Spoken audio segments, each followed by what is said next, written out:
All right, thanks, Sean. Well, note to self, do not hit the send button until you are completely sure what you're emailing or tweeting out and that it won't offend or hurt other people or your reputation. Here to tell us about some of the biggest social media blunders of the year is Jim Gentleman over at SKG. And Jim, well, it's a dubious research project, I guess. It's kind of fun and it's kind of sad. It is. I mean, 2011, there were plenty of social media blunders. I always say you need to think before you tweet, and these are perfect examples we're going to talk about. Especially when the eggnog starts flowing, if you know what I mean, exactly. Right? And other things, yeah. Yeah, okay. Well, I don't know if you want to go into is there a certain order you want to go in? No, it doesn't matter. Okay, well, because Gilbert Godfrey, he actually has been on our show since. Oh, wow. His blunder a couple times because he's actually getting a lot of engagements over, I think, at the Hilton. Yeah. And he sort of kind of didn't talk about it. But what happened? And well, you know, Gilbert Godfrey was the voice of the Aflac duck. Right. And very successful. Had done it for many years. And unfortunately, the tsunami earthquake took place in Japan. Well, Gilbert, comedian, decided to post some jokes about it on his Twitter feed. Well, Aflac does about 75% of their business in Japan. Oh. So not very smart. And Aflac, very shortly after that, fired him as the voice of the duck. Yeah. So, you know, again, I'm sure he didn't probably mean it in terms of it, you know, being negative, but as a comedian couldn't help himself. Right. It ended up costing him a very good gig.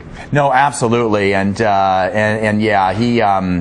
yeah, like I said, he's been on our show since, and you know, he's just one of those guys that he's going to roll with the punches. He's going to continue. Well, he's a comedian, yeah, and he's going to be spontaneous. And you know, he thought a couple of these jokes were funny, but Aflac didn't. So. Anthony Weiner. Yeah, Anthony Weiner, probably one of the examples of worst social media mistakes ever. The guy was a congressman, 12 years in New York. He was a leading candidate to be the mayor of New York in the election coming up. Right. Lost his career basically because he texted a picture of himself and, you know, private parts to someone. Initially, he claimed his account had been hacked, so he didn't really own up or fess up to it. Ultimately, though, he admitted it, and then he had to resign from Congress. I mean, just not really smart. It just, you know, here's a smart guy who did a dumb thing. Yeah, absolutely. And I think, Jim, isn't it true that pretty much everything stays on Twitter and the internet? Even if you press delete, there's still... Yes, because you can press delete, but once it's out there, other people can cut and paste and forward. So, yeah, you can delete it, but it's probably, once it's out there forever on the internet. That's very true. We had, you know, I think what happens is people rush to a comment. They want to get a comment out. They want to be either funny or intelligent, like Ashton Kutcher. Yeah, Ashton Kutcher. I mean, here's a guy who's basically the father of Twitter. I mean, he has 8.5 million followers. The guy was really one of the big reasons that took off.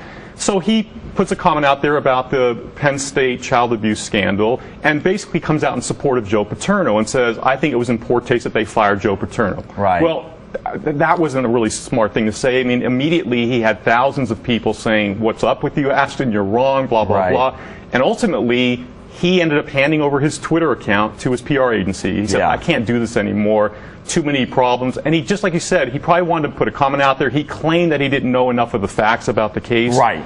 But if that's the case, then don't send out a tweet about it. Right, exactly. Something of an issue that big. Yeah. Okay, well, we're out of time, Jim, but are there some place to go for some tips for 2012? Well, I mean, I think the best thing to really do is, you know, certainly online, there's a lot of information. There's some great blogs out there about social media to kind of take a look at. And I would just always just think before you tweet. That's the best advice. I'm going to think of you right before I press send. I'm like, Jim told me. All right, thanks a lot. Happy holidays.